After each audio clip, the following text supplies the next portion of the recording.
पुष्प उतार कर भगवान ने सीता मैया के लिए आभूषण बनाया, बाबूजी बाल के लिए गजरा बनाया, मांग टीका बनाई, कान के लिए कर्ण फूल, गले के लिए माला, हाथ के लिए बाजूबंद कंगन, कमर के लिए करधनी और पांव के लिए पायल, फूलों का बनाया प्रभु ने। अब बनाने के बाद सीतहि पहिराए प्रभु सादर, राम जी अपने हाथों से मेरी मां का श्रृंगार कर रहे हैं। और आपको बताऊं, इस दृश्य को देखने के लिए पूरा देव समाज ऊपर आकाश से देख रहा है। उस देवताओं की भीड़ में देवताओं के राजा इंद्र का एक बेटा है, उसका नाम मालूम है आप लोगों को? जयंत, क्या नाम है उसका? वो भी खड़ा था।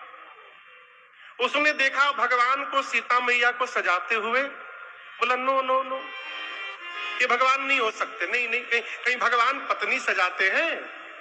ये भगवान नहीं हो सकते, मैं पता करूंगा इनके भुजाओं में कितना बल है। और ऐसा सोच के मूर्ख जयंत कौवा बन के नीचे चला आया। क्या बन के? अब दर्शन करिए, राम जी मैया को सजाकर स्फटिक शिला पर बैठे हैं। राम जी सीता मैया को देख रहे हैं। किसको देख रहे हैं? सीता मैया को। सीता मैया सामने जयंत को देख रही है। जयंत सोच रहा है मैं माया का रूप बनाकर कौवा बन गया हूं, मुझे कोई पहचानेगा नहीं, कि आगे किसी की माया नहीं चलती। जयंत सोच रहा है मुझे कोई पहचान नहीं रहा है। और सीता मैया सोच रही है कि इंद्र का बेटवा जयंत कौवा बन के काहे घूम रहा है आज।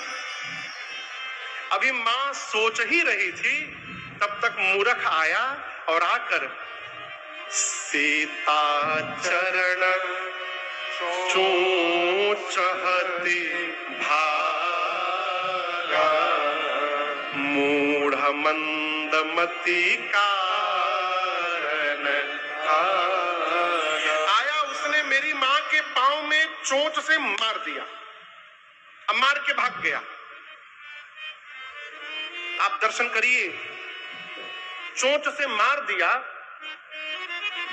मारने के बाद रक्त की धारा निकली, लेकिन उसके बाद भी सीता मैया ने राम जी को नहीं बताया कि प्रभु जयंत ने मुझे मार दिया। क्यों नहीं बताया जानते हैं? मां है ना। देखिए,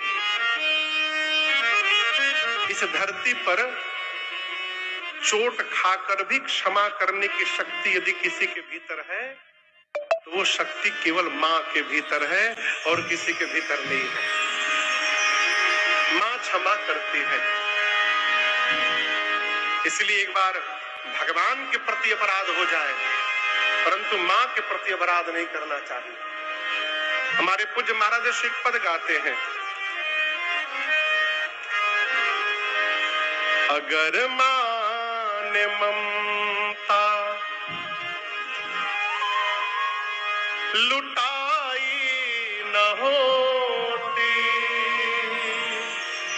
तो ममता मई मां कहाई न होती, तो ममता मई मां कहाई न होती।